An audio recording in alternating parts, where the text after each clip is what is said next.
I'm Pat Doris. Welcome to The Story. So glad you're here. All the ways to communicate with us right there on your screen. You can email us, thestory@kgw.com, or call and leave a voicemail, 503-226-5090. We really want to know what you're thinking about, what your thoughts are, especially on this day. We're continuing the story home edition because I'm still following the COVID protocols. It'll be a few more days before I can be in the office, but I'm feeling fine, thank you. In the meantime, what a news day it's been. No matter which side of the abortion debate you're on, the leak from the Supreme Court really must have caught your attention. Let's go now to Blair Best with our big story.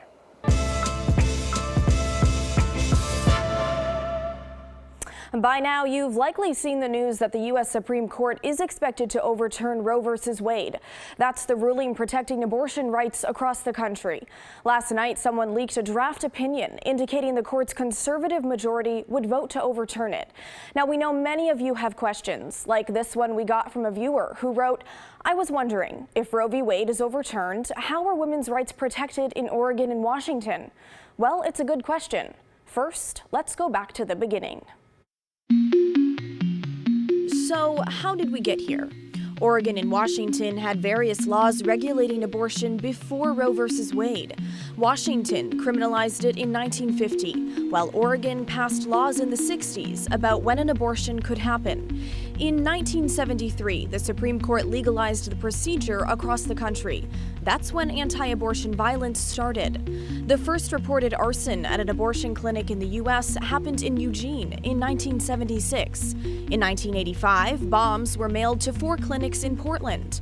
Then in the 90s, a woman from Grants Pass named Shelley Shannon set fire to clinics in Portland, Eugene, and Ashland, as well as clinics in other western states. She also was convicted of shooting a Kansas doctor who performed abortions.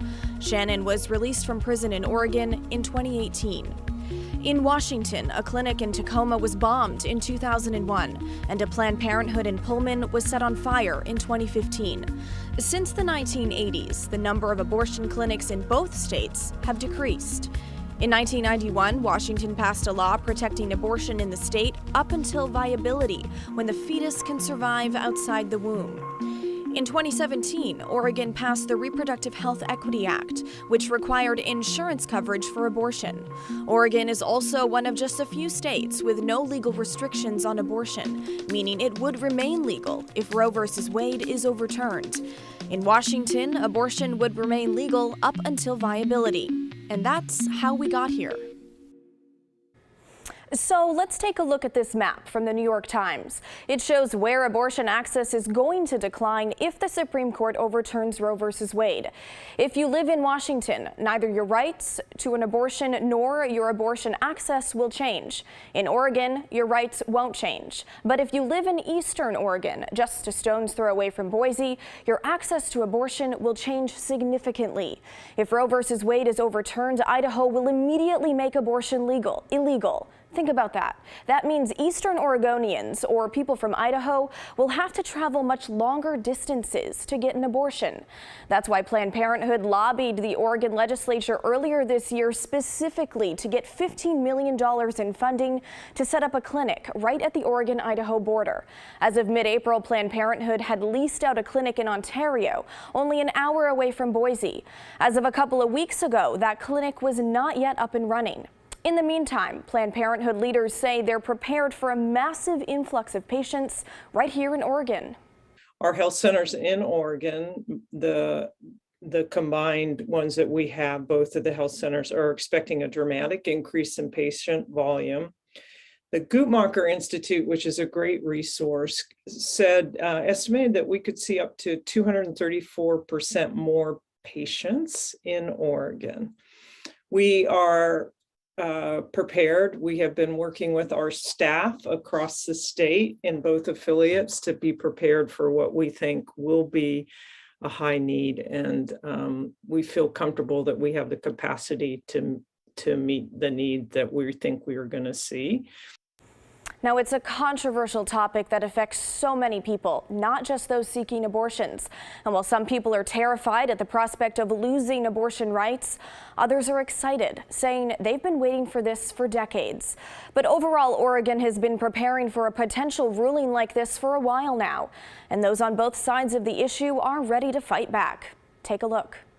The news still hit me like a pile of bricks. This is really, really heartbreaking. If this decision holds, we will celebrate it. Portland pro-abortion rights advocates are bracing for what could happen if Roe v. Wade is overturned. When we think about clamping down on access, I think we are basically seeing folks who are in elected office use that power to impose judgment. And for folks who are pregnant, we don't know the circumstances. Christelle Allen at Pro-Choice Oregon believes abortion rights impact more than just women. Abortion care is health care, and it really does impact all of us, all of our families. For pro-life Oregonians and Americans across the country, this is what we've been hoping for since 1973. Governor Kate Brown expressed her opinion in a tweet saying, quote, "All Americans should have access to abortion, full stop. Abortion is health care and protected by state law in Oregon.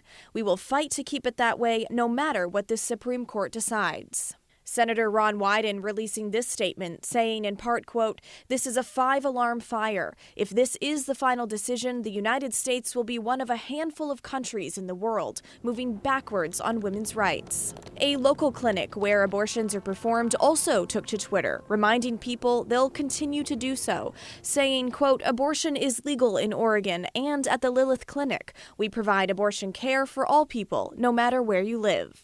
As a woman, as somebody with a uterus, it's very scary. Oregonians also expressed concern about the draft. I believe in everybody's freedom of decision in their own bodies. I'm pretty terrified about it. I think that it sets us back quite a bit. Again, this leaked document does not represent the court's final decision, and the fact that it was leaked is extremely rare. We don't know exactly when the Supreme Court will announce their final decision, but we can expect that it will be no later than the end of June. We're only 2 weeks from Election Day, and abortion access suddenly has moved way up on the list of things that are important to folks when they're thinking about choosing the next governor. Today, we hosted our second debate with the City Club, and it had 4 Republicans who are running for governor. And of course, we had to ask them about the potential striking down of Roe v. Wade. And you might be surprised, they did not all have the same answer. I happen to be pro-choice. I believe that is constitutionally protected right now, and I really urge the Supreme Court to uphold that. That being said, it's codified in Oregon state law, and so for me, you wouldn't see changes to this piece of Oregon law, and I think we need to support women's health. It's really an important part. Oregon is pro-choice. I'm pro-choice, and we should remain that way. I believe that the Constitution does not protect in the Constitution a right to an abortion. I believe it's up to the states to decide, and Oregon has strong laws that currently protect their rights. So I will obey the law. I would agree with the decision. I am pro-life. Like most people in the state of Oregon, I disagree with the policies we have in place now that allow abortions up to and including the moment of birth, taxpayer-funded abortions, and now millions of dollars allocated for what we are now referring to as abortion vacations for people outside the state to come in here, use our taxpayer dollars for their abortions. This is the moment we've been waiting for. This is what all the work, the hard work, and the donations and the activism has been all about. The overturning of Roe versus Wade. I will sign any piece of pro-life legislation that comes across my desk.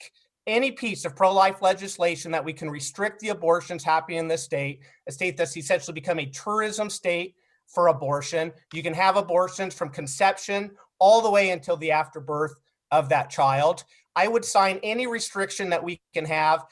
Stan, you mentioned Right to Life. The anti-abortion group Oregon Right to Life did not endorse you.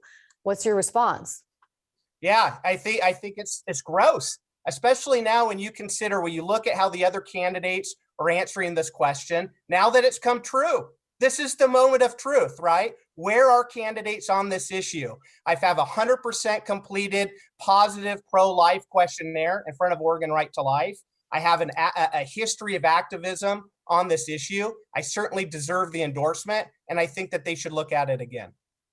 They didn't endorse you, though, because other parts of your life didn't square with what they feel are conservative with their mission? Christian values. Yeah, well, I apologize, Laura, but I don't see any of those things in their mission statement. Their mission statement is about protecting life, the sanctity of life, the life of the unborn, and I'm 120% advocate, for those issues. If Roe v. Wade falls, would you support Oregon as a growing refuge where people from other states could legally obtain abortion, a growing refuge, and to what extent, if so?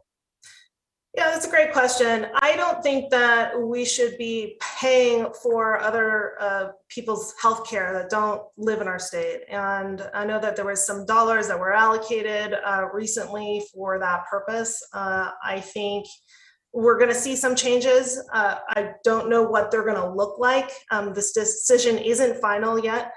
But in general, I think that we should keep our funding for healthcare for Oregonians.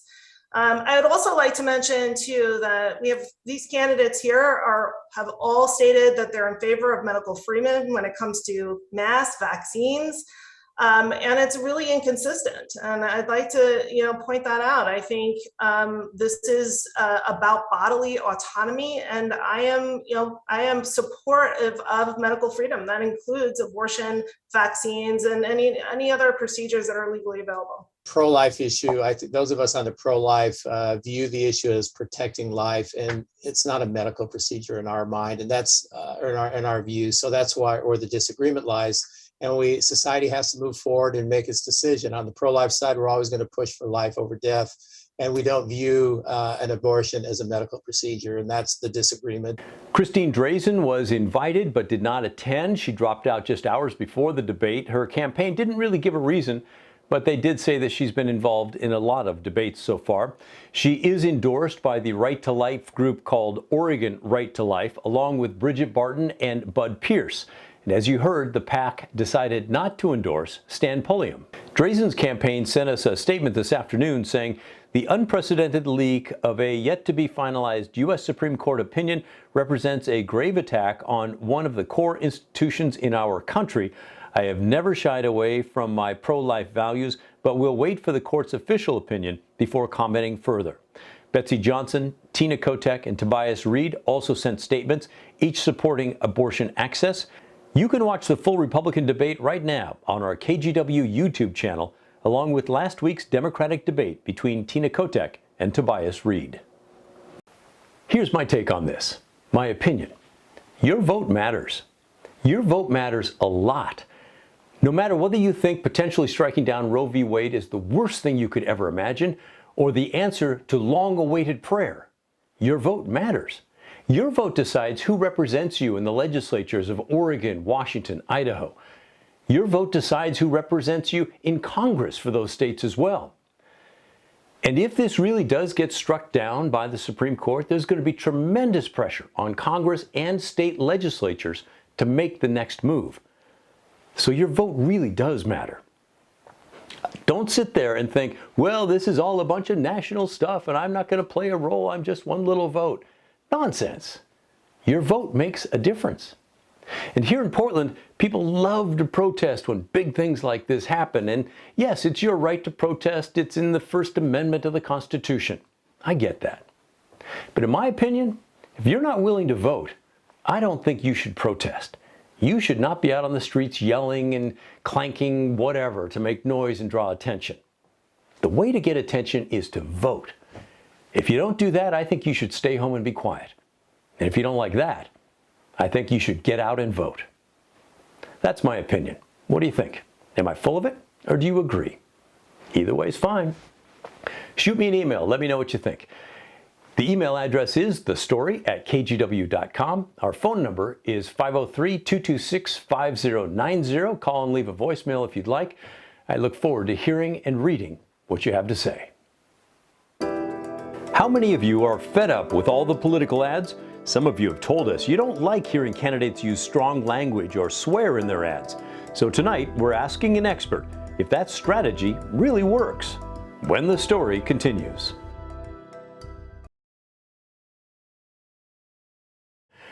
Now, I know you're being slammed by political ads from candidates right now. It's probably going to go on for a couple of more weeks at least. One viewer told me he's about to wear out the mute button on his remote control because of all the ads. I get it. But I've also heard from several of you who are offended by some of the words and some of the language used in these ads. Sid writes, I've noticed that in this early round of political ads, the candidates appear to have added swear words to their message. Are they trying to appear tough? Or have we reached a point where we've become intellectually bankrupt and can no longer communicate without them? And Christy adds, I'm baffled why there are so many political ads with candidates swearing in them. What's the deal with this? I'm no Pollyanna and have a healthy swearing vocabulary, but hearing potential elected officials say, we've had to beep that out, and other swear words is a total turnoff to me. Has anyone else brought this up? Well, as a matter of fact, Christy, yes, they have. Here's an email we got from Kim. I can't believe they think they must use this language. Do they think they are in touch with the voters talking like this? This voter is not impressed. For a deeper dive on all this, I turn to our political strategist and expert, Len Bergstein. He's the president of Northwest Strategies. Bergstein has seen the same ads you have. They're hard to miss. Ads like this one from Republican Bob Tiernan. Politicians in Salem think government always knows best. Well, I think that's bullshit. We're hearing from a lot of viewers who are saying, what is going on? Well, it's an unfortunate direction that we're going in Oregon politics. For the longest time, we thought that Oregon was immune from the kind of cage sports that go on in other parts of the country, that we could engage in disputes about policy with civility and and we could disagree without being disagreeable. But all that's changed. Our politics have really become the politics of outrage and grievance. Bergstein says with all that's going on in our world, the lingering impact of COVID, violence in our cities, and the continuing problem with homelessness, voters are angry. It used to be that you could get away if you were a Bill Clinton or somebody like that with a I feel your pain and biting your lip and kind of like making it seem as though you really could understand what the voter was going through. That we've gone beyond that era. And in fact, politicians want to connect up with the outrage, grievance, and anger that voters are feeling. And the shorthand way of doing that is by using crude and kind of language that you wouldn't normally see in Oregon politics. Both sides are using the technique. Here's Democrat Tina Kotek running for governor. In this ad, she and supporters talk about the things she's been called. She's real tough. And then there were some other words for tough that women get called. So then the question is, do these ads work? Well, what do you think? Do they get your attention in a positive way or do they turn you off? Here's another by Republican Bridget Barton. Everyone knows you get the same electing the same failed politicians. Bergstein says for the most part, they do work, at least in the primary election in May, because voters are very frustrated.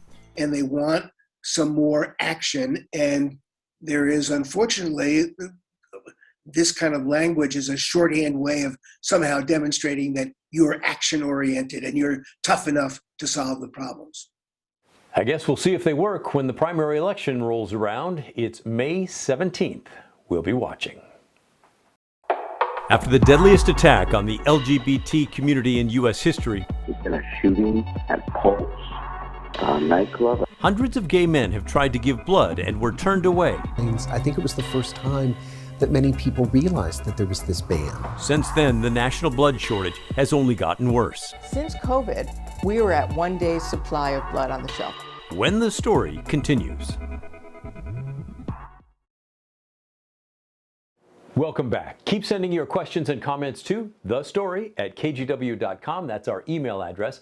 Or call and leave us a voicemail. 503-226-5090. We really do want to hear what you have to say, especially on a night like tonight. Last night, we talked about how gay and bisexual men have not been allowed to donate blood. It's a ruling that went back to the 1980s and the AIDS scare. But after the Pulse nightclub shooting in Orlando, Florida, a lot of gay men wanted to give blood, but were denied. Here's the second part of a special report from our sister station in Atlanta. Sunday, June 12, 2016. The time, 2:31 a.m. Orlando Police Department, this is Tabitha. Your call is being recorded. Yes, I live in Tampa, Florida, and my daughter just called me to tell me that there has been a shooting at Pulse nightclub. I don't know if y'all have gotten a call on that. Yes, we have officers over there, and we also have the fire department. They're all staging out there. Is your daughter there? My daughter is there. She said she's apparently she's been shot twice. And okay. That's all I know. People were targeted because of who they are and who they love.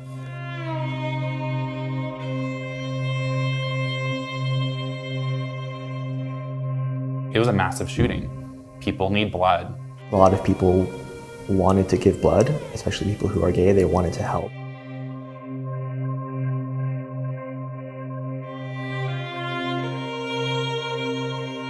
Seeing those lines, I think it was the first time that many people realized that there was this ban. It is an area where politics and passion and bias and stigma all converge.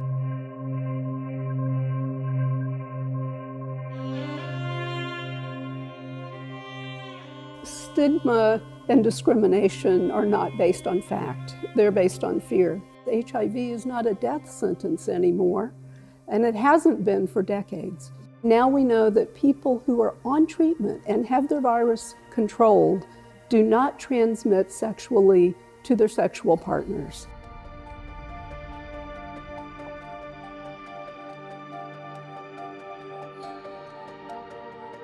The blood supply is usually measured by number of days of inventory on the shelf at a blood center, and they usually are comfortable if there's 5 to 7 days of blood on the shelf. Before COVID, that if it dropped down to 3 days of supply, they would say we're getting to a critical point, we need to put out a call to donors. Since COVID, we were at 1 day's supply of blood on the shelf.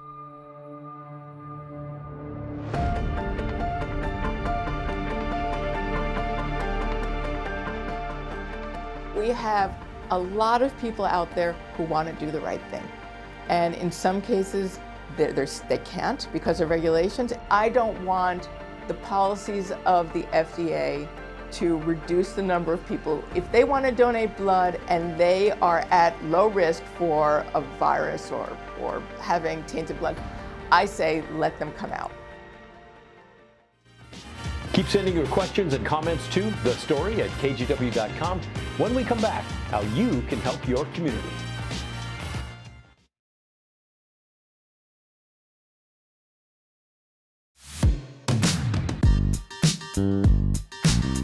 For this week's Hey Help campaign, we're asking you to donate to Cascadia Behavioral Health Care. They provide mental and behavioral care, addiction treatment services, and primary care to vulnerable communities in Portland. They also help connect people with housing. If you want to donate, just hold your phone's camera up to the QR code right there on your screen, or you can go to kgw.com/heyhelp. This is a micro donation drive, so feel free to give any amount, no matter how big or how small. And that's the end of our show. But remember, the story, our story, well, that never ends. I'll see you tomorrow night.